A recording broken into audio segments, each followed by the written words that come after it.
নামিরা যখন জ্ঞান ফিরল তখন রাত। চোখ খুলে নিজেকে বন্দিশালায় দেখতে পেল। শরীরটা শক্তিহীন লাগছে। উঠে বসল সে। আশেপাশের কক্ষগুলো পূর্ণ নারী বন্দিনীতে বিশ্রী জায়গাটা। এটা কি বন্দিশালা? ঘটনাগুলো মনে পড়তে থাকে তার।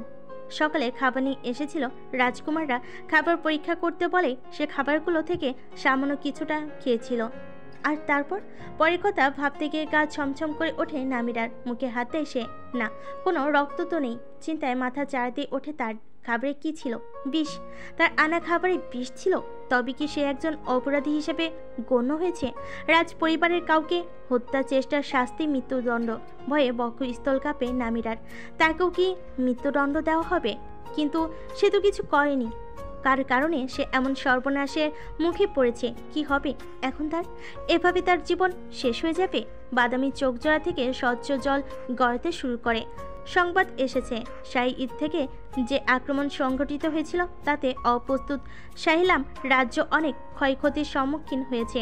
এই ক্ষতি কাটিয়ে উঠতে কয়েক বছর সময় লেগে যাবে তাদের। শাহী ঈদে আক্রমণ করবে এমন শক্তি সামর্থ্য সাইলামের বেঁচে নেই। ধারণা করা যাচ্ছে হামলায় 100 জনের মতো নিহত হয়েছে এবং আহত হয়েছে 5 শতাধিক মানুষ। ওমর সব শুনে বলল, আব্বুজান চাইলেই তো সাইলাম দখল করতে পারতেন, করলেন না কেন? উদারতার দৃষ্টান্ত রাখতে। জানা নেই, তিনি রাজা, তার হুকুমের বাইরে এক পা ফেলার উপায় নেই। আমজালা তলোয়ার বাছাই করছে। চাচা ওসামা বিভিন্ন নকশার তরবারি নিয়ে এসেছে। সে তলোয়ার ভীষণ পছন্দ করে। নতুন নতুন তলোয়ার সঙ্গে বয়ে বেড়াতে পছন্দ করে। সবশেষে একটা সিংহমুখ খচিত রূপার তলোয়ার তুলে নিল। পরীক্ষা করার জন্য ওমরের গলায় ধরল তলোয়ারটা। চাচা ওসামা ও ওমরের কথা নীরবে শুনছিল সে। এবার বলল, রাজা ইজলাল তার শাসনকালে কোনো প্রকার উদারতা দেখিয়েছিলেন বলে তো মনে পড়ছে না আমার। তিনি তো ধ্বংস করতেই ভালোবাসেন। গুলজির কথা মনে আছে? গুলজির একটা প্রাণকেও তিনি বাঁচতে দেননি, এমনকি সদ্য পৃথিবীতে আসা শিশুকেও না। গুলজি অনেক পুরনো একটি স্থানের নাম। তখন রাজা ইজলাল সদ্য ক্ষমতায় এসেছিল। মধ্য আয়তনের গুলজির ওপর বর্বর আক্রমণ চালান। যুদ্ধে গুলজির প্রায় 70% লোক নিহত হয় এবং যারা বেঁচে ছিল তাদের বন্দি করে নিয়ে আসা হয় শাহ ইরে এবং প্রত্যেককে কঠিন শাস্তির মাধ্যমে মৃত্যুদণ্ড দেওয়া হয়। ওটা ছিল ইতিহাসে একটি নির্মম ঘটনা। গুলজি এখন শাহ ইরের একটি অংশ হিসেবে ঘোষিত হয়েছে। রাজ্যের উত্তর দিকটাই আগে গুলজি নামে পরিচিত ছিল। রাজবন্দিশালা থেকে লোক এসেছে। ওসামা ও রাজকুমারদের সম্মান জ্ঞাপন করে জানালো বিষ পানকারী মেয়েটির জ্ঞান ফিরেছে। হামজালা বলেছিল মেয়েটির জ্ঞান ফিরলে সঙ্গে সঙ্গে তাকে খবর দিতে। সেই প্রথম মেয়েটির সঙ্গে কথা বলতে চায়। খবরটা শোনা মাত্রই তাই সে উঠে দাঁড়ালো। দরজার দিকে এগোতে গিয়েও থামলো হঠাৎ। পিছন ফিরে দেখলো ওমর এখনো আগের জায়গায় বসে আছে। হামজালা বলল, আসবে না? বিরক্তিকর মেয়েটাকে দেখা থেকে বিরত থাকতে চাই। আর কখনো ওর গলায় তরবারি ধরার সুযোগ নাও পেতে পারো, তাই এখনই চলে এসো বলে হামজালা একটুক্ষণ আগেই বাছাইকৃত তরবারিটা ছুঁড়ে দিল ওমরের দিকে। ওমর হাত বাড়িয়ে তরবারিটা ধরে নিল। তার কি যাওয়া উচিত? রাজকুমারদের পদচারণায় বন্দিশালায় বাতাস ভারী হয়ে উঠল যেন। কোলাহল হচ্ছিল। তাদের আগমনে সব কিছু যেন থমকে গেল। কেবল কয়েক জোড়া পদধ্বনির আওয়াজ বন্দিশালার দেওয়ালে দেওয়ালে বাড়ি খেতে লাগলো। তার এসে থামলো নামিরার কক্ষের কাছে। বন্দিশালার প্রত্যেক কক্ষে একটা করে হলদে আলোর বাতি জ্বলছে। নামিরার কক্ষেও তাই। এই বাতিগুলোর আলো না থাকলেই বন্দিশালাকে একটা অন্ধকার গুহা ছাড়া আর কিছুই মনে হবে না। এখানে বাইরের আলো যেন নিষিদ্ধ। নামিরা 2 হাঁটুতে মুখ বুজে কাঁদছে। হামজালা শান্ত গলায় বলল, মৃত্যুর প্রহর গুনছো? প্রশ্ন কানে আসলে মাথা তুলে তাকালো নামিরা। তার 2 চোখের অশ্রু সবারই দৃষ্টিগোচর হলো। বন্দিশালা পরিদর্শক নামিরার কক্ষের তালা খুলে দিল। ভিতরে ঢুকলো হামজালা, কিন্তু ওমর বাইরে দাঁড়িয়ে রইল। খাবারে বিষ কেন মেশালে? তোমায় বন্দি করেছিলাম তার প্রতিশোধ নিতে যাচ্ছিলে নাকি? নামিরা নিজেকে কঠিন রাখতে চাচ্ছে। বিপদে ভেঙে পড়াটা কোনো কাজই নয়। সে জানে তার জীবন সংশয়ে। যে কোনো মুহূর্তে বিষ মেশানো অপরাধী হিসেবে তার মৃত্যুদণ্ড ঘোষণা হতে পারে। কিন্তু সে কেবল বেঁচে থাকার আশা জোগাচ্ছে মনে। সে হামজালার চোখে চোখ রেখে জবাবটা দিল, আমি বিষ মেশাইনি। কথা যে কোনো অপরাধীই বলবে। অপরাধ করে অপরাধ অস্বীকার করা অপরাধীদের অন্যতম বৈশিষ্ট্য। জানি আপনি আমাকে বিশ্বাস করবেন না, করার কথাও না, কিন্তু সত্যি এটাই, আমি খাবারে কিছুই মেশাইনি। এটা মিথ্যা। এটাই সত্যি। ভনিতা করো না, এটা কার নির্দেশে করেছো সেটা বলে দাও। কারোর নির্দেশে করিনি। বললে সেও শাস্তি পাবে, আর যদি না বলো তবে একাই মরবে। কোনটা করবে তুমি? এটাই সত্যি, কারো নির্দেশে করিনি, কেউ করতে বলেনি, আর আমি করিনি এটা। তাহলে কার নাম বলবো? আমি সত্যি কিছু জানতাম না। দেখো, এখনো বলছি, কার নির্দেশে করেছো বলো, আমি তোমার শাস্তি কমানোর জন্য সুপারিশ করব। সুপারিশ কোনো দরকার নেই, আর আমি জানি আপনি সেটা করবেনও না। আমি কাজটা করিনি, খাবারে বিষ মেশানো ছিল, আমি জানতামও না। যদি এগুলো আপনার বিশ্বাস না হয় তবে মৃত্যুদণ্ডই দিন। আমি মিথ্যা কিছু স্বীকার করতে চাই না। আমি মৃত্যুক্ষণেও বলবো আমি নির্দোষ ছিলাম, কিছু জানতাম না। নামিরার চোখের জল কিন্তু দৃষ্টি তীর। অবাক হচ্ছে হামজালা ও ওমর। এমন মুহূর্তে সাধারণত সবাই অনুনয় বিনয় করে জীবন প্রার্থনা করে, অথচ এই মেয়ে উল্টো করছে। হামজালার হাসার চেষ্টা করে বলল, তুমি কি উল্টো আমাকে শাসাচ্ছ? আমি কেবল আমি নির্দোষ সেটা বলছি। তোমার কি ধারণা তুমি এটা বললে যে কেউ বিশ্বাস করবে? না, তাই বলে কি সত্যিটা মিথ্যে হয়ে যাবে? আল্লাহ তাআলা ভালো জানেন আমরা কে কি করেছি, তার উপরেই ভরসা। তিনি নিশ্চয়ই একটা মিথ্যা অপবাদে আমার মৃত্যু লিখে রাখেননি। যদি বেঁচে থাকো আমাদের আবার দেখা হবে, আর যদি মারা যাও? মরবো না, দেখা হবে ইনশাল্লাহ। ওমর অবাক হয়ে দেখছে নামিরাকে। এত আত্মবিশ্বাস নিয়ে কথাটা বলতে মেয়েটার অন্তর একটাবারও কাঁপলো না। মেয়েটা এমন কেন? অসহ্যকর, আবার অন্যরকম। নামিরা বলল, বিরক্তিকরই আমিটাকে আপনাদের আরো অনেক দিন সহ্য করতে হবে ইনশাল্লাহ। কথাটা বলতে গিয়ে ওমরের দিকে তাকালো নামিরা। অদ্ভুত হলো, সত্যি মেয়েটার চাহনিতে হক চুকিয়ে গেল ওমর। কথাটা কি বিশেষভাবে তাকিয়ে বলো? মেয়েটার সাহস কি একটু বেশি? ওমর বলল, এখান থেকে বেঁচে বেরোনোর পর আমার তরবারি থেকেও সাবধানে থাকবে, কারণ আমি প্রতি সাক্ষাতে এমনই বোধ করি যে তোমার মৃত্যু আমার হাতেই নিহিত। ওমরের আর এখানে দাঁড়িয়ে থাকার মন মানসিকতা নেই। সে হাঁটতে শুরু করলো বন্দিশালার গমনাগমন পথ ধরে। হামজালও নামিরার কক্ষ থেকে বের হয়ে তার পিছন পিছন আসছে। বন্দিশালা থেকে বের হওয়ার মুখে দেখা হলো গোয়েন্দা বিভাগের একজন সদস্যর সাথে। তুমি এখানে? নামিরা নামের একজন কয়েদির কাছে এসেছি। জিজ্ঞাসাবাদ ও শাস্তি প্রয়োগের জন্য আমাকে পাঠানো হয়েছে। শাস্তি? হ্যাঁ, তাকে 100 বার চাবুক প্রহারের নির্দেশ রয়েছে। কে নির্দেশ দিয়েছে? সেনাপতি ওসামা। ওমর ও হামজালা লোকটাকে আর কিছু না বলে অতিক্রম করে চলে এলো। আচমকা পিছন খুলে ওমর লোকটার উদ্দেশ্যে বলল, 50 বারের না একবার বেশি হবে, আর না তো একবার কম হবে। লোকটা আচমকা ওমরের এমন আদেশে চমকে গেল। চমকালো হামজালো। অপ্রস্তুত লোকটা ওমরের কথায় সায় দিয়ে পড়ল। আপনি যা বলবেন তাই হবে। ওমর আবার হাঁটতে শুরু করেছে। হামজালা বলল, যে মেয়েটার মৃত্যু তোমার হাতে বলে মনে করো, হঠাৎ সেই মেয়ের শাস্তি মওকুফ করছো কেন? কারণ আমি জানি মেয়েটা যে অপরাধের জন্য শাস্তি পাচ্ছে সে বিষয়ে আসলে ও নির্দোষ। কিভাবে? প্রথমত, মেয়েটা মন্ত্রী সুলাইমানের আত্মীয়। আমি বিশ্বাস করি মন্ত্রী সুলাইমানের সম্পর্কিত কেউ এটা করতে পারে না। দ্বিতীয়ত, মেয়েটা যখন খাবার খাচ্ছিল তখন ও খুব স্বাভাবিক ছিল। খাবারে বিষ আছে জেনেও কেউ কিভাবে অত স্বাভাবিক থাকতে পারে? কিভাবে স্বাভাবিকভাবে খাবার খেতে পারে? ওরকম স্বাভাবিক থাকার কথা নয়, ভয় পাওয়ার কথা। তাছাড়া আমি বোধহয় জানি বিষটা কার নির্দেশে মেশানো হয়েছে। নির্দেশকারীর সাথে মেয়েটার যোগাযোগ থাকার সম্ভাবনা নেই। কে মিশিয়েছে বিষ? তুমি যার কথা ভাবছো আমিও তার কথাই ভাবছি। হামজালার চোয়াল শক্ত হয়ে ওঠে রাগে। দিশাহারা অনুভব করে, কেমন উত্তেজিত হয়ে পড়ল। উনি এত জঘন্য হন কিভাবে? ভাবতেই আমি ঘৃণাবোধ করছি। অন্ধকার পথের দুধারে উচ্চ গাছের ডালপালায় আড়াল হয়েছে অন্ধকার পথের দুধারের উচ্চ গাছের ডালপালায় আড়াল হয়েছে চন্দ্রটা। মেয়েটা হাতে লণ্ঠন নিয়ে পথ এগোচ্ছে সঙ্গীহীন। তবে সে ভয় পাচ্ছে না। কিন্তু ঘন গাছপালার আড়াল থেকে কোনো হিংস্র জন্তুর ছুটে বেরিয়ে আসা বিস্ময়কর কিছু হবে না। সে গিয়েছিল খালার বাসায়। খালা খুব অসুস্থ, যে কোনো সময় মৃত্যুবরণ করার পর্যায়ে তিনি। খালার পাশে যদিও সে গিয়েছিল সন্ধ্যা নাগাদ, কিন্তু খালাতো ভাই বোনেরা তাকে বাড়ি ফিরতে বাধা দিচ্ছিল। তাদের মানিয়ে আসতে আসতেই এত রাত হলো। খালাতো ভাইটি তাকে কিছু পথ এগিয়ে দিয়ে গেছে। অন্ধকারের পাশাপাশি কুয়াশাও রয়েছে, এজন্য পথ এগোনো আরও ঝামেলার। এ সময় পথে মানুষের চলাচলও নেই। তার বাড়িটা এমনিতেও লোকালয় থেকে আড়ালে। আরও কিছুক্ষণ হাঁটার পর দূরে একটা আলোক রোশনি লক্ষ্য করলো সে। ওইটাই তার বাড়ির আলো। সে পায়ের গতি আর একটু দ্রুততর করলো। হাতে শীতে হাত পা জমে আসছে। বাড়িতে পৌঁছে সে সদর দরজা খোলা পেল, কিন্তু দরজাটা খোলা থাকার কথা নয়। ভিতরে প্রবেশ করলো সে, কাউকে দেখতে পেল না। তার বাড়িটা মাত্র 3 কামরা বিশিষ্ট, কিন্তু কোথাও কেউ নেই। মা ও 3 বোন নিয়ে তার পরিবার। সে সবাইকে উচ্চস্বরে ডাকলো, কিন্তু কেউ সাড়া দিল না। আশ্চর্য, সবাই গেল কোথায়? এবার কিছুটা ভয় পাচ্ছে সে। সবাই নিশ্চয়ই এমনি এমনি হাওয়া হয়ে যায়নি। তবে কি ঘটেছিল? পিছন থেকে হঠাৎ এক পুরুষালী শীতল কণ্ঠস্বর শোনা গেল। উলফা। ডাক শুনে পিছনে ফিরল মেয়েটা। অপরিচিত এক পুরুষকে দেখে ভয়ে আত্মা কাঁপল তার। পুরুষটির মুখ ঢাকা, কাজে পূর্বে দেখা হলো চেনা অসম্ভব। উলফা ভয়ে ভয়ে প্রশ্ন করলো, কে আপনি? লোকটা সহসা আঁকড়ে ধরল উলফার চুল, মেঝেতে ছুঁড়ে ফেললো পা দিয়ে। উলফার মুখ চেপে ধরল মেঝের সাথে। ব্যথায় আত্মনাদ হলো উলফা। লোকটা বলল, শব্দ করো না, মন দিয়ে আমার কথা শোনো।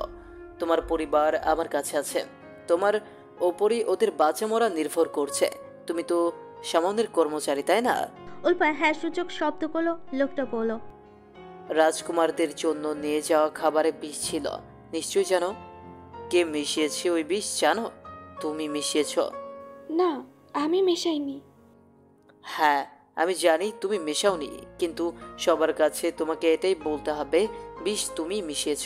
যদি না বলো, 4টা মানুষ নিজের প্রাণ হারাবে। শুধুমাত্র তোমার একটা মিথ্যা স্বীকারোক্তি না করার জন্য শেষ হয়ে যাবে তোমার পরিবার। কে আপনি? কেন আমার সাথে এমন করছেন? নিরপরাধ আমাকে কেন এভাবে ফাঁসাচ্ছেন? কারণ তোমাকে ভীষণ পছন্দ হয়েছে আমার। তুমি তো বেশিরভাগ সময় প্রাসাদে খাবার নিয়ে যেতে। ফাঁসানোর জন্য তুমি কি যথোপযুক্ত নও? লোকটা একটু সময় বিরতি নিয়ে ফের বলল, কোনটা করবে, স্বীকারোক্তি নাকি পরিবারের লাশ দাফন? উলফা কোনো উত্তর দিতে পারল না। লোকটা সাবধান করে বলল, ও হ্যাঁ, আমার কথা কারো কাছে বলার চেষ্টা করো না, তাহলে তোমার পরিবারের কঠিন মৃত্যু দিব আমি। যদি মনে হয় মিথ্যা অপরাধ স্বীকার করবে, তবে পরশুই সেটার উপযুক্ত ক্ষণ। আর যদি তা না করো, তবে তার পরের দিনই পরিবারের ক্ষতবিক্ষত লাশ অবশ্যই দাফন করবে। শুভকামনা রইল, সঠিক সিদ্ধান্ত নিও। লোকটা পা সরিয়ে নিল। অজাতে একটা লাথি মারল উলফার গায়ে। ব্যথায় কুকিয়ে উঠল উলফা। লোকটা উলফার বাড়ি থেকে বের হয়ে গেল। ঘোড়াটা সে উলফার বাড়ি থেকে কিছুটা দূরে রেখে এসেছিল, কিন্তু ঘোড়ার কাছে গিয়ে দেখলো ঘোড়াটা মাটিতে পড়ে আছে। কৃত্রিম আলোক যন্ত্রটাকে ভালোভাবে ঘুরিয়ে ফিরিয়ে ঘোড়াটাকে দেখতে লাগলো। ঘোড়াটার শরীরে গভীর ক্ষত, দেখে মনে হচ্ছে কোনো হিংস্র জানোয়ার ঘোড়াটার মাংস খুবলে খেয়েছে, তাও আবার অনেকখানি। ঘোড়াটা মারা গেছে। আশ্চর্য হয়ে গেল লোকটা। এমন কোনো হিংস্র জানোয়ার রয়েছে যে তার ঘোড়ার এই দশা করলো? বাকি সে তার নিজস্ব ঘোড়া নিয়ে আসেনি। ঘোড়াটাকে ফেলে রেখে সে হাঁটতে আরম্ভ করলো। প্রাত ভ্রমণে বের হয়েছে ইনিভি ও ইউনাম থেকে আসা অন্য চিকিৎসক মেয়েটি। আজ খুব তাড়াতাড়ি সূর্যের দেখা পাওয়া গিয়েছে। কুয়াশা তেমনই। এখন তারা যে পথটা পাড়ি দিচ্ছে, সে পথের দুধারে মোটা ও উচ্চ গাছের সারি। সবুজ ঘাসের মাঝে নানা বর্ণ ও আকৃতির ফুলের উকি দেখা যাচ্ছে। ইনিভির ক্যারেজ থামিয়ে কিছু গোলাপি রঙের পুনো ফুল ছিঁড়ে নিল। সে ফুল সংগ্রহ করতে ভালোবাসে। ইতিমধ্যে কয়েক রকম ফুলের সমারোহে তার ঝুড়িটি প্রায় পূর্ণ হয়ে গিয়েছে। দুটো ঝুড়ি সাথে এনেছিল, একটাতে ফুল, অপরটাতে কিছু ঔষধি উদ্ভিদ। হঠাৎ দূরে চোখ পড়ল ইনিফিরের। রাস্তায় কি যেন একটা পড়ে আছে, ওটার আকার বিশাল। ক্যারেজ আরেকটু এগিয়ে এলে ইনিফি দেখতে পেল একটা ঘোড়া। ক্যারেজ থামালো তারা। ঘোড়াটার কাছে এসে দেখলো ঘোড়াটার গায়ে গভীর ক্ষত। হয়তো কোনো হিংস্র বস্তু ঘোড়াটার মাংস খুব লেগেছে। কিছু পতঙ্গ ওড়াউড়ি করছে ঘোড়াটার ক্ষতের চারপাশে। একটা ঘোড়ার এমনভাবে আহত হয়ে এখানে পড়ে থাকা স্বাভাবিক কোনো ঘটনা নয়। ঘোড়া আর 10টা সাধারণ প্রাণীর মতো অবাধে ঘুরে বেড়ায় না। এটা নিশ্চয়ই কারোর গৃহপালিত ঘোড়া। ইনিবির ক্ষতটাকে গভীর চোখে দেখতে দেখতে বলল, এটা সম্ভবত হায়নার কাজ। কিভাবে ধারণা করছো? অন্য কোনো হিংস্র জন্তুর কাজও তো হতে পারে। হ্যাঁ পারে, কিন্তু ইউ নামেও আমি এমন ঘটনা দেখেছিলাম। একটা হায়না ঘোড়া কামড়িয়েছিল, আর সেই ক্ষত এরকমই ছিল। হায়নার কাজ না, এ জঙ্গলে কোনো হায়না নেই। সাহারের একটা জঙ্গলই রয়েছে যেখানে হায়না আছে। কোন জঙ্গলে?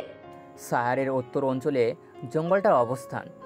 তখন আমি মধু সংগ্রহের কাজে যুক্ত ছিলাম। উত্তরের জঙ্গল অনেক মৌচাক ছিল। সেবার 9 জনের একটা দল গিয়েছিলাম মধু সংগ্রহ করতে। হায়নার আক্রমণে একজন প্রাণ হারায় সেই জঙ্গলে। ও, ভয়ঙ্কর ঘটনা। এমনও তো হতে পারে এই জঙ্গল থেকে কোনো হায়না এই জঙ্গলে চলে এসেছে। গাড়ির চালক বলেন, সেরকম হলে বেচারা হায়নাটার কপালে দুঃখ আছে। মানে? প্রাসাদের ভিতর এই খবর গেলে হায়নাটাকে হত্যা করা হবে। ওরকম এক হিংস্র জন্তুকে হত্যা করাই অবশ্যই শ্রেয়। কিন্তু ঘোড়াটাকে এরকম রাস্তায় ফেলে রাখা কি ঠিক হবে? এখানে আমাদের কিছু করার নেই, এখানকার বাসিন্দারা যা করার করবে। আমার মনে হয় আমরা এখানে দাঁড়িয়ে থেকে সময় নষ্ট করছি। আমাদের এবার চিকিৎসালয়ে ফেরা উচিত। ক্যারেজে উঠে বসলো। ক্যারেজটা উল্টো ঘুরে চিকিৎসালয়ের উদ্দেশ্যে চলতে লাগলো। চিকিৎসালয়ে শাইরের প্রধান বাজার পেরিয়ে যেতে হবে। আজ বাজারের সবচেয়ে ব্যস্ততম দিন। অন্য দিনের তুলনায় লোক সংখ্যা কয়েক গুণ বেশি হয় এই দিনে। ক্যারেজটা এগিয়ে যাচ্ছিল। ইনিফের চোখ পড়ল এক দোকানের দিকে। দোকানে ফুল দিয়ে তৈরি বিভিন্ন অলংকার বিক্রি করছে। ইনিফি সেখানে নেমে গেল। কিছু একটা কেনার পরিকল্পনা করছে। ফুলগুলো সব তাজা, এখানে তেমন ভিড় নেই। ইনিফির একটা হলুদ ফুলের চুলের বন্ধনী হাতে তুলে নিল। এটাই কিনবে সে, তবে এটার দামও কম সম নয়। ইনিফি ভাবতে পারেনি এত দাম চাইবে। সে ওটাকে মাথায় দিয়ে এগোতে লাগলো। চিকিৎসালয়ের দৌড় করায় আশঙ্কিক কারোর সঙ্গে ধাক্কা লাগলো ইনিফিরে। সে নিয়ন্ত্রণ হারিয়ে পড়ে গেল। ছড়িয়ে গেল তার ফুলচুরি ও ঔষধি উদ্ভিদগুলো। ইনিফি কিছুটা রাগ ও বিরক্তি নিয়ে তাকালো লোকটার দিকে। সর্বপ্রথম নজরে পড়ল একজোড়া ধূসর চোখ। হামজালা মেয়েটাকে দেখছে, সেই রূপবতী চিকিৎসক যাকে রাজপ্রাসাদে প্রথম দেখেছিল। মেয়েটার মাথায় ফুলের বন্ধনী। পাশে তাকিয়ে ঝুড়ি থেকে পড়ে যাওয়া ফুলগুলো দেখতে পেল। এত ফুল দেখে হামজালা বক্রোক্তি করে পড়ল। চিকিৎসক ইনিভির কি সাহাইরে চিকিৎসা করতে এসেছেন নাকি ফুলের ব্যবসায়? যদি দুটোই করি তবে কি সমস্যা আছে প্রথম রাজকুমার? হামজালা একটা ব্যাপার লক্ষ্য করেছে। মেয়েটার জবাবগুলো শান্ত হয়, তবে তার মাঝে কেমন আক্রমণাত্মক। হামজালা বলল, সমস্যা নেই, তবে না করাই ভালো, কারণ অন্য ব্যবসায়ীরা ক্ষতিগ্রস্ত হবে এতে। চরম সুন্দর ব্যবসায়ীকে উপেক্ষা করে কেউ নিশ্চয়ই অন্য ব্যবসায়ীদের শরণাপন্ন হবে না।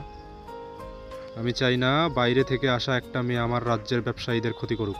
কিন্তু আমি ক্ষতি করতেই ভালোবাসি। ইনিফির ফুলগুলো কুড়িয়ে ঝুড়ি পড়ল। উঠে দাঁড়িয়ে ঝুড়ি নিয়ে ঝুড়িটা হামজালার দিকে বাড়িয়ে দিয়ে পড়ল, আপনাকে দিয়েই এই ক্ষতির সূচনা করতে চাই। আমার পণ্যের প্রথম ক্রেতা আপনি।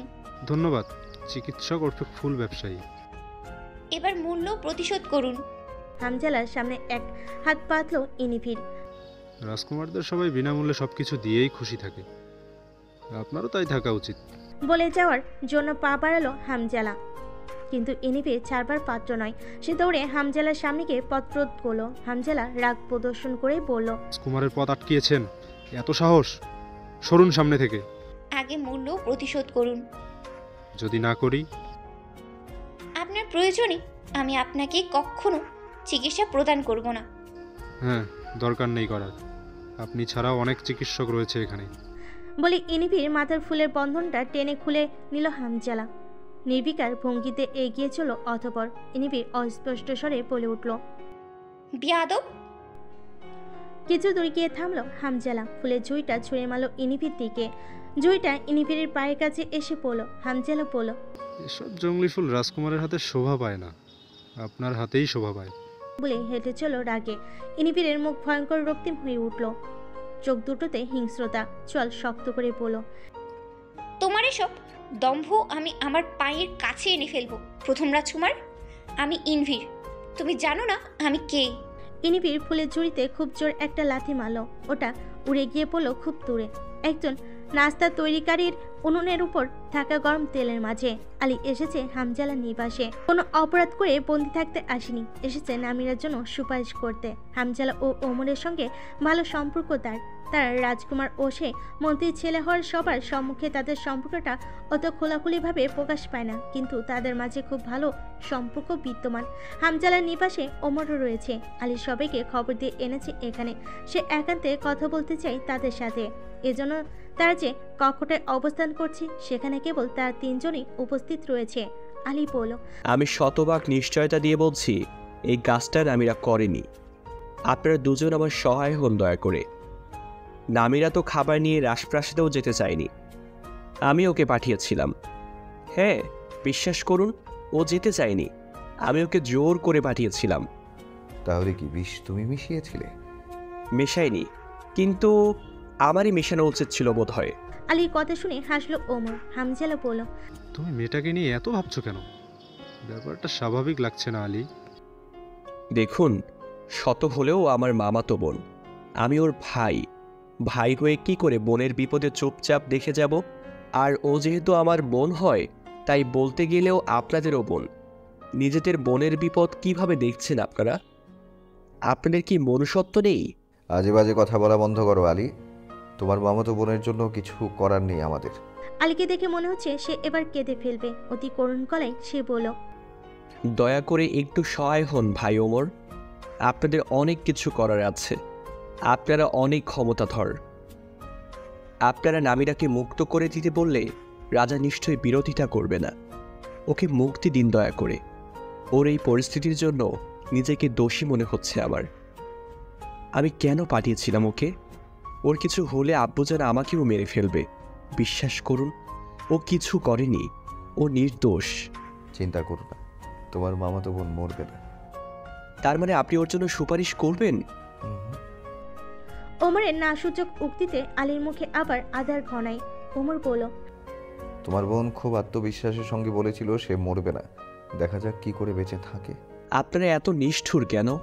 একজন নির্দোষ ব্যক্তিকে এইভাবে শাস্তি দেবেন? বেশ, তবে আমাকেও শাস্তি দিন। আমি তো ওকে খাবার নিয়ে পাঠিয়েছিলাম। যদি তোমার বোন নিজ থেকে বাঁচতে ব্যর্থ হয় তবে আমি তাকে বাঁচাবো। হামজালা অবাক হয়ে তাকালো ওমরের দিকে। আলী ওমরের কথায় খুশি হয়। আনন্দে ওমরকে জড়িয়ে ধরতে চাইলে ওমর বাধা দিয়ে বলল, তবে তুমি শাস্তির জন্য প্রস্তুত হও। আমি কি করেছি? আবার যদি কখনো হাঙ্গর হৃদের আশেপাশে দেখি তোমায়, তবে হাঙ্গরের সাথে লুকোচুরি খেলার জন্য হৃদে ফেলে দেব। কথাটা শুনে আলী আতঙ্কিত হয়েছে এমন মুখ করে বলল, কি সাংঘাতিক আপনি ভাই ওমর। আলী তার আঙ্গুলের রসপূর্ণ গ্লাসে চুমুক দিয়ে বলল, আমি নামিরার সঙ্গে দেখা করতে চাই। হ্যাঁ করো, নিষেধ কে করেছে? আপনার সাহায্য করুন। রাজবন্দিশালায় কারো সঙ্গে দেখা করার অনুমতি পাওয়া ঝামেলার। আপনারা বলে দিলে সহজেই সেটা পাবো। দয়া করে সুযোগ করে দিন। আমি যাচ্ছি, এই পাগলটার সাথে সময় কাটাও হামজালা। ওমর বের হয়ে গেল। হামজালার নিবাসে সদর দরজায় হঠাৎ থেমে যেতে হলো তার, কারণ দরজার সামনে বিভিন্ন রঙের বুনো ফুল ও একটা হলুদ ফুলের বন্ধনী। এগুলো এখানে কেন? কে এনেছে? বিরক্ত হলো সে। একজন মিথ্যাকে ডেকে বলল, এসব আবর্জনা আর কখনো দরজার সামনে রাখবে না বলে পা দিয়ে ফুলগুলো ছিটিয়ে সরিয়ে দিল পাশে। তারপর নেমে গেল সিঁড়ি পেয়ে। বিদ্যাটি ফুলগুলো দেখছে, নেতানো ফুল। মনে হচ্ছে সকালের দিকে এগুলো তোলা হয়েছে, আর এখন তো বিকেল। কিন্তু তারা কেউ তো এই ফুল এখানে রাখেনি। ভিত্তটি ঝুড়ি এনে সবগুলো ফুল ঝুড়িতে তুলে নিল। তারপর নিবাসের পিছনে জংলার ভিতর ফেলে দিল ফুলগুলো। ওমর তার সাদা ঘোড়াটাকে নিয়ে বের হয়েছিল আজ। দুটো ঘোড়া তার, একটা সাদা রঙের, অপরটি কালো।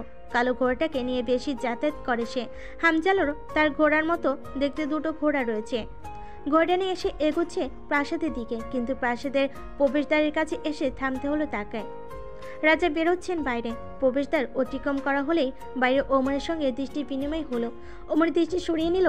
রাজা ইজলাল যতক্ষণ ছেলেকে দেখা যায় ঠিক ততক্ষণই তাকিয়ে রইলেন। তিনি জানেন খাবারে বিষ পাওয়ার ঘটনায় তার ছেলেরা তাকে সন্দেহ করছে, কিন্তু তিনি বিষ মেশাননি খাবারে। তার কাছেও ব্যাপারটা খুব চিন্তার। তিনি ছাড়াও আর কে রয়েছে যে লোক রাজকুমারের ক্ষতি চায়?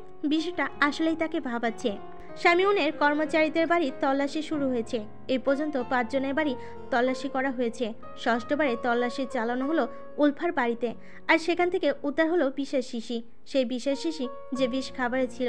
উলফা নিজেও চরম আশ্চর্যজনিত, এই বিষের শিশি তার ঘরে কিভাবে এলো। এই লোকটা তো এমন কিছু বলে যায়নি। এটা কি ওই লোকটারই কাজ? আলতান বিষের শিশিটা ভালো করে দেখে তারপর উলফার দিকে তাকালো। আলতানের দৃষ্টি কবলে পড়ে ভয় কেঁপে উঠল উলফা। আলতান জিজ্ঞেস করলো, তাহলে বিষ মিশ্রণকারী তুমি ছিলে? উলফার সমস্ত শরীর কাঁপছে, কণ্ঠ অবশ হয়ে আসছে তার। কি জবাব দেবে সে? উলফা নাবোধক মাথা নাড়ল। আলতান বলল, তাহলে এই বিষের শিশি তোমার কাছে কেন? জানি না এটা আমার ঘরে কিভাবে এলো। উলফার গত রাতের লোকটার কথা খুব মনে পড়ছে। লোকটার কথা মান্য করতে হবে তার, নাইলে তার পুরো পরিবার ধ্বংস হয়ে যাবে। অথচ সে এগুলো কি করছে? কিন্তু তার মন যে একেবারে সাই দিচ্ছে না মিথ্যা অপবাদ স্বীকার করতে। কি করবে সে? আলতান বলল, তোমার অধিকার রয়েছে সত্য অস্বীকার করার, আর আমার অধিকার রয়েছে তোমাকে বন্দি করার। আলতান সহকর্মীদের নির্দেশ দিল উলফাকে বন্দি করার। উলফা এই জন্যই পরিণতিকে মেনে নিল। হয়তো জীবনে করা কোনো পাপের শাস্তি সে এভাবে পাচ্ছে, যা তার যা হওয়ার হবে। কিন্তু তার পরিবারের 4টা প্রাণ বেঁচে থাকুক, হ্যাঁ, সে স্বীকার করবে অপরাধ, যে অপরাধ সে করেনি। উলফার দুচোখ বেয়ে বেদনার অশ্রু নির্গমন হয়। নামিরা, ঘুমাচ্ছে নামিরা। হয়তো ডাকটি তার কর্ণগোচর হয়নি। আলী আবার ডাকলো, নামিরা। নামিরার শরীর হঠাৎ নড়ে উঠল। চোখ মেলো সে। এতক্ষণ ঘুমিয়েছিল বলে ব্যথা অনুভব হয়নি, কিন্তু জেগে ওঠা মাত্রই অসহ্য যন্ত্রণায় ছেয়ে গেল সমস্ত শরীর। একটু নড়ার শক্তিও যেন নেই। চাবুকের আঘাতের কারণে গতকাল থেকে শরীর ব্যথায় অবশ হয়ে আছে। এমনকি বন্দিশালায় দেওয়া খাবারটুকু খাওয়ার শক্তিও ছিল না। এখনো খাবারের পাত্র পরিপূর্ণ পড়ে আছে, নষ্ট হয়ে গেছে খাবার। চোখ মেলে একটা পরিচিত মুখ দেখে বিস্মিত হলো নামিরা। আবার খুব ভালো লাগলো। এমন এক পরিস্থিতিতে পরিচিত কাউকে দেখতে পাওয়া খুবই আনন্দের। তার ডান চোখের কোণ বেয়ে এক ফোঁটা গরম অশ্রু গড়িয়ে নামে। আলী বলল, আমার উপর রেগে আছো? প্রশ্নটি শুনে আরো মন খারাপ হলো নামিরার। চোখ বুজে ফেলো সে, বন্ধ রেখেই বলল, কেন এখানে এসেছেন আপনি? চিন্তা করো না, খুব শীঘ্রই বাড়ি ফিরবে তুমি। নামিরার ভেবেছিল সে আর চোখ খুলবে না, দেখবে না আলীকে। কিন্তু আলীর উক্ত কথায় সে এতই চমকালো যে তাৎক্ষণিক চোখ খুলে ফেলো। বিস্ময়ে বলল, কি বলছেন? হ্যাঁ, বাড়ি ফিরবে তুমি। আসল অপরাধীকে পাওয়া গেছে। নামিরা কৌতূহল নিয়ে উঠে বসলো। উঠে বসাও তার জন্য এখন খুব কষ্টের। চাবুকের বেশিরভাগ আঘাত পিঠে, তাই পোশাকের পিঠের অংশে রক্তের দাগ কালশিটে হয়ে গেছে। কিন্তু আলী তা দেখতে পেল না। নামিরা আগ্রহ নিয়ে বলল, কে বিষ মিশিয়েছে? আমরা ভেবেছিলাম বিষয়টা রাজপ্রাসাদের অন্দরেই থাকাকালীন মেশানো হয়েছে, কারণ সামিউনের সব কর্মচারীর সাথে কথা বলেই স্বাভাবিক মনে হয়েছিল। কারো উপর সন্দেহ হয়নি। তাছাড়া সবাই দীর্ঘদিন ধরে সামিউনে কাজ করছে, কখনো খারাপ কিছু পায়নি তাদের থেকে। তারা সবাই ভালো ছিল, ভরসাযোগ্য মানুষ ছিল। কিন্তু সবার বাড়ি তল্লাশি করার সময় উলফার বাড়ি থেকে বিষের শিশি পাওয়া গেছে, খাবারে থাকা সেই বিষেরই। আর উলফা নিজের অপরাধও স্বীকার করেছে। সবটা শুনে বিস্ময়ে থ হয়ে গেল নামিরা। উলফা করেছে, কিন্তু কেন? মেয়েটাকে যতটুকু দেখেছি সে অত্যন্ত ভালোই ছিল, নম্র ভদ্র। উলফা এমনটা করেছে এটা আসলে ভাবতে পারছে না সে। আর রাজকুমারদের হত্যা করে তার লাভটাই বা কি? উলফা কেন এমন করলো? উলফার বয়ান অনুযায়ী অনেক বছর আগে ওর বাবা যুদ্ধে গিয়ে নিহত হয়। সেই একমাত্র ব্যক্তি যে কিনা ওই যুদ্ধে নিহত হয়েছিল। উলফার ধারণা ওর বাবাকে হত্যা করা হয়েছিল, আর সেই হত্যার পিছনে নাকি রাজপরিবার জড়িত ছিল। এমনটাই মনে করছে ও। অনেকদিন ধরেই মনে ক্ষোভ বসেছিল, সেই ক্ষোভ থেকেই নাকি কাজটা করেছে। সব কথা শুনে বিমূঢ় হয়ে গেল নামিরা। মনে মনে ভাবলো, এটা কি আসলে বিশ্বাসযোগ্য? নামিরার কাছে সবটাই অবাস্তবিক লাগছে। কিন্তু যদি এমনটা না হয় তবে কেন উলফা এই কথাগুলো বললো? কেনই বা অপরাধ স্বীকার করলো? আসলে কি কাজটা উলফা করেছে? নামিরার মস্তিষ্কে চাপ পড়তে লাগলো। কবেকার ঘটনার জন্য উলফা কেন এমন একটা করবে?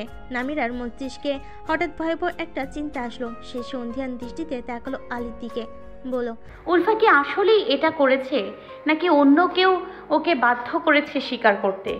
এমনটা কে করতে যাবে উলফার সাথে? কেনই বা করবে? যাতে আমি বেঁচে যাই। আলী আসলেই বুঝতে পারছে না এসব চিন্তা নামিরার মাথায় কিভাবে এলো। এক মুহূর্তে মানুষ বেঁচে থাকার জন্য যে অবলম্বন পায় সেটাই অন্ধের মতো আঁকড়ে ধরে, এত বিচার বিশ্লেষণ করতে চায় না। আলী বলল, তোমার এত বড় শুভাকাঙ্ক্ষী কে রয়েছে? আপনি কিংবা মন্ত্রী সুলাইমান। আলী অবিশ্বাস্যভাবে দেখছে নামিরাকে। আসলে সে নামিরার চিন্তন জ্ঞানকে বিশ্বাস করতে পারছে না। এত অদ্ভুত চিন্তা করলো কি করে মেয়েটা? আলী বলল, আমি? কি বলছো এসব? আমি কেন করতে যাব? কে হও তুমি আমার? কেউ নও। এমন অন্যায় কাজ আমি কখনো করব না, আর তোমার জন্য তো আরও করব না। আর আব্বুজানের কথা বলছো? আমি ভাবতে পারছি না। বন্দিশালায় থেকে তোমার মাথা খারাপ হয়ে গেছে। নামিরার মনে হলো হয়তো আসলেই সে পাগল হয়ে গেছে। না হলে এ কেমন চিন্তা করছে সে? না, ঠিক হয়নি এসব বলা। কি করছে সে এসব? এমন অন্যের আশ্রয় কেন নেবে মন্ত্রী সুলাইমান? উফ, নামিরা নিজেকেই নিজে ধিক্কার জানালো সে। বিনয়বনত কণ্ঠে আলীকে বলল, আমি সত্যিই দুঃখিত, ক্ষমা করবেন। আমার এমন চিন্তার জন্য আমি লজ্জিত। তুমি আমার মেজাজ খারাপ করে দিয়েছো। তোমার সাথে দেখা করতে আসাটাই আমার ভুল হয়েছে। আলী দুই পায়ের উপর ভরতে বসেছিল এতক্ষণ, উঠে দাঁড়ালো এবার। গটগট করে কিছু দূর হেঁটে এসে থামলো হঠাৎ, ফিরে তাকালো নামিরার দিকে। নামিরা তখনও অসহায় চোখে তাকিয়ে আছে। আলী বলল, রাজকুমাররা ঠিকই বলে, তুমি বিরক্তিকর। বলে আর এক মুহূর্ত বিরতি নিল না। যেতে যেতে নামিরার দৃষ্টি সীমানা অতিক্রম করে গেল। নামিরা বুঝতে পারছে সে যে কথা বলেছে তাতে আলীর রাগ করাটা স্বাভাবিক। সে এমন কিছু কিভাবে চিন্তা করলো আসলেই বুঝতে পারছে না। নামিরা নিজেকে বোঝাচ্ছে উলফার ঘর থেকে বিশেষ শিশি পাওয়া গেছে, এর মানে তো উলফাই প্রকৃত অন্যায়কারী। নামিরা স্বস্তি পাচ্ছে, ভাবিনি এত সহজে এই ঘটনার সমাধান হয়ে যাবে। অবশেষে সে নির্দোষ প্রমাণিত হয়ে এই জঘন্য বন্দিশালা থেকে মুক্তি পাবে। আনন্দের অশ্রু গড়িয়ে পড়ে তার গাল পেয়ে। বাইরের আলো বাতাস আবারও তার গায়ে জড়াতে পারবে সে। নামিরাকে মুক্তি দেওয়া হলো সন্ধ্যার আগে ভাগে। সূর্য তখন অস্তমিত হচ্ছে পশ্চিম আকাশে। গাছের পাতায় ক্লান্ত বায়ুর মৃদু কাঁপন বইছে। পাখিরা ফিরছে নীড়ে। জ্বলে উঠছে বাজারের দোকানপাটগুলোর আলো। দু একজন পথচারীকে এখনো পথে দেখা যাচ্ছে। মসজিদ থেকে ভেসে আসছে আজানের ধ্বনি। ক্যারিজটা ধীর গতিতে এগোচ্ছে। মারোয়ার কাঁধে মাথা হেলিয়ে বসে আছে নামিরা। 3 দিনেই নামিরা পুরো অন্যরকম হয়ে গেছে। চেহারা লাবণ্য নেই, পাংশুটে দেখাচ্ছে মুখ। খুব দুর্বল লাগছে দেখতে, অবশ্য সেটাই স্বাভাবিক। চাবুকের আঘাতে ক্ষত সৃষ্টি হয়েছে, এখনো যে তার কোনো চিকিৎসা পায়নি সে। মারোয়ার খুব খারাপ লাগছে। সে অনেক কথাই বলেছে এ পর্যন্ত, কিন্তু নামিরা তেমন কিছুই বলেনি। মারোয়া বলল, বিনা অপরাধে আপনাকে শাস্তি পেতে হয়েছে, এর প্রতিদানে আল্লাহ নিশ্চয়ই আপনাকে উত্তম কিছু দান করবেন। নামিরা কিছু বলল না। মারোয়া নামিরার দিকে তাকিয়ে দেখলো নামিরার চোখুতোয় বন্ধ, নিশ্চয়ই ঘুমিয়ে পড়েছে। ঘুম ভাঙলো নিবাসে পৌঁছে। নামিরাকে ক্যারেজ থেকে নামতে সাহায্য করলো মারোয়া। নামিরা হাঁটতে পারলো, ওর চলন কেমন অস্বাভাবিক লাগছে, একটু যেন খুঁড়িয়ে হাঁটছে। বাড়ি থেকে মারোয়া উচ্চস্বরে বলল, চাচি আমরা ফিরেছি। অন্ধকার তখন গাঢ় হয়ে এসেছে আরো। হায়েশা সবে সালাত আদায় করে বসেছিলেন। মারোয়ার কথা শুনতে পেয়ে ছুটে আসলেন। নামিরাকে দেখে আনন্দে তার চোখ চুড়িয়ে যায়। আলতো হাতে নামিরাকে জড়িয়ে ধরেন, চুমু খান কপালে। নামিরা এত স্নেহ সত্যি আশা করেনি। মামা সুলাইমান ও মামি হায়েশা তার চিন্তা থেকেও অনেক ভালো। আর মারোয়া তো তার প্রিয় পাত্রী। মারোয়াকে তার আপন বোনের মতো মনে হয়। আলী যদিও একটু অহংকারী প্রকৃতির, তবুও মাঝে মাঝে ভালো মানসিকতায় বিরাজমান। তোফাকে এখনো বুঝে উঠতে পারেনি সে। এখন এটাই তার পরিবার এবং সে নিঃসন্দেহে এখানে ভালো আছে। যদিও এখানে আসার পর অনেক কিছু সহ্য করতে হয়েছে তাকে। হায়েশা বলেন, নিশ্চয়ই অনেক কষ্টে ছিলে। ছিলাম, কিন্তু এখন তার চেয়ে অনেক বেশি আনন্দ অনুভব করছি। ভালো লাগছে আবারও বাড়িতে ফিরতে পেরে। হায়েশাও হাসলেন। মারোকে বলেন, ওকে ভিতরে নিয়ে যাও, এখনই চিকিৎসক ডেকে পাঠাচ্ছি। মারোয়া নামিরাকে নিয়ে ভিতরে প্রবেশ করলো। নামিরার কক্ষের দিকে এগোচ্ছিল তারা। হঠাৎ তোফা এসে সামনে দাঁড়ালো। নামিরার উপর দৃষ্টি রেখে বলল, নিবাসে স্বাগতম নামিরা। ভেবেছিলাম আর কখনো আমাদের দেখা হবে না, কিন্তু দেখা হয়ে খারাপ লাগছে না। তোফার কথায় খারাপ লাগলো। নামিরা নিজেকে সামলে প্রত্যুত্তর দিল, আপনার ভাবনা সম্পর্কে অবগত হয়ে আমারও ভালো লাগছে। নিশ্চয়ই অনেক মার খেয়েছো। 100 চাবুকের আঘাত আমার শরীরে। ও, খুবই দুঃখজনক। অনেক কষ্ট পেয়েছো। মুখ করুণ করে বলো। তোফার কথার ব্যঙ্গ প্রকাশ পেল। নামিরাও কঠিন থেকে উত্তর দিল, আমাকে নিয়ে চিন্তা করার জন্য আসলে আপনাকে ধন্যবাদ। চলো মারোয়া। তোফাকে পাশ কাটিয়ে চলতে লাগলো তারা। মারোয়া বলল, বোন তোফার কথা কিছু মনে করবেন না। আমার সাথে তার শত্রুতা কিসের বুঝতে পারছি না। সে আমাকে সব সময় আক্রমণ করে কথা বলে, তবে আমিও তার আক্রমণে চুপসে যাওয়ার মতো মেয়ে নই। চিকিৎসক এলো কিছুক্ষণ পরে। কিছু খাওয়ার ওষুধ ও ক্ষত স্থানে লাগানোর জন্য এক প্রকার তরল ওষুধ দিয়ে গেল। আশ্বাস দিয়ে বলল কিছুদিনের ভিতরেই সুস্থ হয়ে যাবে নামিরা। অগ্নিকুণ্ডে আগুন জ্বলছে। কিছু রজনী ফুল এনে ঘরের ভিতর রেখেছে মারোয়া, যা থেকে মিষ্টি সুবাস আসছে। মাত্র 3 দিন এখানে ছিল না নামিরা, অথচ মনে হচ্ছে বহুকাল পরে এখানে এসেছে। নামিরা পিঠে চিকিৎসকের দেওয়া ভেষজ লাগিয়ে দিচ্ছে মারোয়া। ক্ষতের দাগে ভয়ঙ্কর দেখাচ্ছে নামিরার পৃষ্ঠ দেশ। দাগ অবশ্য আগেও ছিল তার শরীরে। যখন বিয়েতে অসম্মতি জানানোর জন্য সে যে চেয়ে বন্দিশালে বন্দী ছিল। মায়ের কথা ভাবছে নামিরা। সে খুব শীঘ্রই চিঠি পাঠিয়ে তার মায়ের খোঁজ জানতে চাইবে। আর হ্যাবিনা নামক সেই ফুলটিকেও খুঁজে বের করতে হবে তার। কিন্তু কোথায় সেই ফুল? মারোয়া তো রাজ্যের সব খবরাখবরই খুব ভালো রাখে, নিশ্চয়ই হ্যাবিনা ফুল কোথায় রয়েছে সেটাও জানে। নামিরা জড়তা নিয়ে বলল, একটা কথা জানতে চাই, বলবে মারোয়া? জানা থাকলে নিশ্চয়ই বলবো। হ্যাভিনা নামের একটা ফুল আছে সাহারে, জানো তুমি? হ্যাভিনা? খুব ভাবনা নিয়ে বলল মারোয়া। ফুলের নামটা শোনা শোনা লাগছে বই কি, কিন্তু কোন ফুলের নাম এটা সত্যি স্মরণ করতে পারছিল না। কিছুক্ষণ ভাবার পর সময় নিতে হলো তার। অবশেষে স্মরণ হলো ফুলটার কথা। বলো, ও হ্যাভিনা ফুলের কথা বলছেন? আমি কেবল শুনেছি ফুলের নামটা, এখনো দেখিনি। প্রাক্তন রাজা মুক্তাসিম কঠিন রোগে আক্রান্ত হয়েছিলেন, মৃত্যুর পথে ছিলেন। তখন নাকি ওই ফুলের নির্যাস খাওয়ানো হয় তাকে। চাচা সুলাইমানের কাছ থেকে শুনেছিলাম ওটা খুবই মূল্যবান ফুল। রাজপ্রাসাদের ভেতরেই নাকি কেবল ফুলটা রয়েছে। মারোয়ার কথা শুনে নামিরা চিন্তান্বিত হয়ে পড়ল। রাজপ্রাসাদের ভিতর, ওখান থেকে সে কিভাবে ফুলটা নেবে? রাজপ্রাসাদেরই বা কিভাবে ঢুকবে? আবার ঢুকলেও কি ফুলের সাক্ষাৎ অর্জন করা এত সহজ হবে সবার দৃষ্টি আড়াল করে? রাজপ্রাসাদ এক ভয়ঙ্কর জায়গা। বাইরের জগৎ যেভাবে চলে, প্রাসাদের ভিতর তা পুরোই ভিন্ন। বাইরের জীবন শান্তির, আনন্দের ও স্বাধীন, কিন্তু প্রাসাদের ভিতর জীবন যেন বদ্ধ কুণ্ডলী। মারোয়া বলল, আপনি কিভাবে হ্যাভিনা ফুলের কথা জানেন? আজারায়ও কি রয়েছে ফুলটা? না, ওখানে নেই। আমিও কেবল শুনেছি ফুলটার কথা। আচ্ছা। বেজস লাগানো শেষ। মারোয়া বিছানা থেকে নেমে বলল, প্রয়োজনে পুষ্টিকর পানীয় বানিয়ে আনছি, ওয়েট করুন। মারোয়া দরজা খুলেই আলীকে দেখতে পেল। আলী কেবলই এসে দাঁড়িয়েছে। মারোয়া বলল, আপনি? হ্যাঁ আমি। কেন, এখানে আসা কি আমার জন্য নিষিদ্ধ নাকি? তা নয়, কেন এসেছেন? নামিরার সঙ্গে দেখা করতে। ভেতরে আছে ও? হ্যাঁ, কিন্তু এখন দেখা করতে পারবেন না। কেন? আমি বলছি তাই। তুমি কে? তোমার কথা কেন শুনতে হবে? সরো সামনে থেকে। আলী মারোয়াকে উপেক্ষা করে ঢুকতে চাইলে মারোয়া দরজা বন্ধ করে দিল বাইরে থেকে। আলীকে ঠেলে সরিয়ে দিয়ে বলল, বললাম তো পরে দেখা করবেন। বোনের ক্ষততে ভেষজ লাগানো হয়েছে। আলী জোর করলো না, বজ্র ছেলের মতো বলল, ভালো করে বললেই তো হয়। আমি কখন খারাপভাবে বললাম? আলী হাঁটতে শুরু করলো। মারোয়া এগোতে লাগলো পিছন পিছন। বলল, আপনার না নাক ফাটানোর কথা ছিল? কবে? কখন? মনে নেই? আলী হঠাৎ মারোয়ার দিকে ঘুরলো। দাঁড়িয়ে গেল মারোয়া। আলী বলল, আমি আহত হলে তোমার বোধহয় খুব ভালো লাগে। আপনিই বলেছিলেন, তাই তো আমি। এই মারোয়াকে কথা শেষ করতে দিল না। হঠাৎ আঁকড়ে ধরল মারোয়ার হাত। মারোয়া কিছু বোঝে ওঠার আগে মারোয়ার হাত দিয়ে নিজের নাকে জোরে সোরে এক আঘাত করলো। পর মুহূর্তে শব্দ করলো ব্যথায়। মারোয়ার হাত ছেড়ে দিয়ে নাক চেপে ধরলো, তবে দেখলো কোনো রক্ত বের হয়নি। মারোয়া স্তব্ধ হয়ে দাঁড়িয়ে আছে। আলী এমন কিছু করবে ভাবতে পারেনি। সে অবিশ্বাস্য কণ্ঠে বলল, আপনি কি পাগল? ভালো করে খাওয়া দাওয়া করো মারোয়া, তোমার হাতে একদমই জোর নেই। মারোয়া হাঁ হয়ে তাকিয়ে রইল। এমনভাবে বলল আলী যেন সে ঘুষি মেরেছে, কিন্তু সে তো মারেনি। মারু আলীকে ফেলে দ্রুত পায়ে গন্তব্য স্থানের দিকে ছুটল।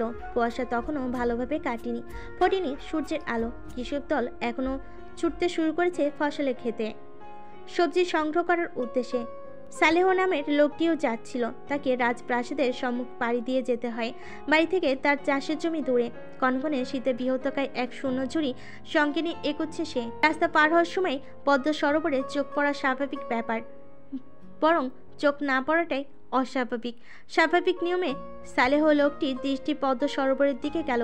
কুয়াশা থেকে খুব ভালোভাবে দেখা যাচ্ছে না, কিন্তু বোঝা যাচ্ছে কে যেন পদ্ম সরোবরের জলে নেমেছে। এসিতে কে এই ঠান্ডা জলে নামার স্পর্ধা করলো। তার তো ভাবতে গা ছমছমে উঠছে। পদ্ম সরোবর ছাড়িয়ে আসার পর হঠাৎ টনক নড়ল তার। কৌতূহল ঠেকাতে না পেরে পিছন ছুটে আসলো আবার। সিঁড়ি বেয়ে কয়েকটা ধাপ নামলো। যাকে দেখে গিয়েছিল এখন আরেকটু ভালো করে দেখা যাচ্ছে তাকে, শুধু মাথাটাই দেখা যাচ্ছে। সেটা পানির অতলে। হৃৎপিণ্ড প্রবল কম্পন অনুভূত হচ্ছে তার। যা ভাবছে তাই কি। রাস্তার পাশ থেকে একটা ক্ষুদ্র পাথর সংগ্রহ করলো সে। ছুঁড়ে মারলো মাথাটা লক্ষ্য করে। লক্ষ্যচ্যুত হলো না পাথরটি, ঠিক গিয়ে মাথায় লাগলো, কিন্তু জলে থাকা মানুষটি কোনো ভাবান্তর নেই। মাথা ঘুরিয়ে তাকালো না সালেহর দিকে। ভয় বাড়ল তার। ধারণা তবে ঠিক, এটা কোনো জীবিত মানুষ নয়, লাশ। আবার লাশ। লোকটা দৌড়ে সিঁড়ি পেয়ে উঠতে গিয়ে পড়ে গেল সিঁড়িতে। এমনভাবে পড়লো যে এক ধাপে অস্থির থাকলো না তার শরীর। সব কটা সিঁড়ির ধাপ করিয়ে সে পড়ল সরোবরের পানিতে।